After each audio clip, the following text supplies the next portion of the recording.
ચલાળા પટેલવાડી ખાતે સુમિત ફાઉન્ડેશન અને અમરેલી જિલ્લા પોલીસ સુરક્ષા સેતુ સોસાયટી દ્વારા બ્લડ ડોનેશન કેમ્પનું આયોજન કરવામાં આવ્યું છે, જેમાં મોટી સંખ્યામાં લોકો ઉપસ્થિત રહ્યા હતા। કાર્યક્રમમાં ચલાળા પોલીસ સ્ટેશનના પીઆઈ વસૈયા તેમજ હેડ કોન્સ્ટેબલ ભગીરથભાઈ તાતલ તેમજ રવિભાઈ બગડા સહિતના વ્યક્તિઓ દ્વારા બ્લડ ડોનેશન કેમ્પનું આયોજન કરવામાં આવ્યું છે।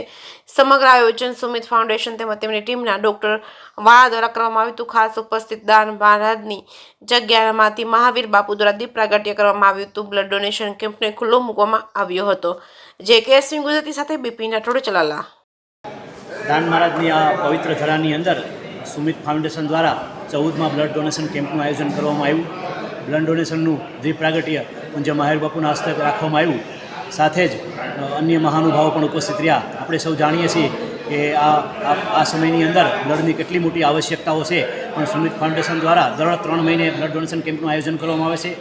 સતત લોકોને મદદરૂપ થાય એમના માટે આ ટીમ દ્વારા એક અગ્રેસર ભૂમિકાની અંદર જિલ્લાની અંદર આ કામ થઈ રહ્યું છે અને આપણા સૌ માટે ગૌરવની બાબત છે કે 100થી વધારે યુનિટ બ્લડ એકઠું કરવામાં આવ્યું છે અને માનવ સેવાની અંદર આ સુમિત ફાઉન્ડેશન સતત અગ્રેસર ભૂમિકાની અંદર રહી અને સતત સેવાકીય પ્રવૃત્તિની અંદર જોડાશે એ જ અમે દાન મહારાજને પ્રાર્થના કરીએ છીએ। અસ્તુ વંદે માતરમ, ભારત માતા કી જય। સાહેબ, ચલાલા પોલીસ સ્ટાફ દ્વારા પણ blood donation Chalala police staff દ્વારા પણ સુરક્ષા સેતુ અમરેલી પોલીસ વિભાગ દ્વારા પણ સંયુક્ત ઉપક્રમે આ બ્લડ ડોનેશન કેમ્પનું આયોજન કરવામાં આવ્યું। આ કેમ્પની અંદર પીઆઈ વસૈયા સાહેબ સહિત પોલીસ સ્ટાફ પણ જોડાણો અને હોશે એ લોકોએ પણ બ્લડ ડોનેશન કેમ્પ કર્યું અને એક ઉત્તમ ઉદાહરણ સમગ્ર ચોલાલા વિસ્તારની અંદર પૂરું પાડ્યું। એ બદલ પોલીસ સ્ટાફનો પણ ખૂબ ખૂબ અભિનંદન અને એને આવકારીએ છીએ અમે।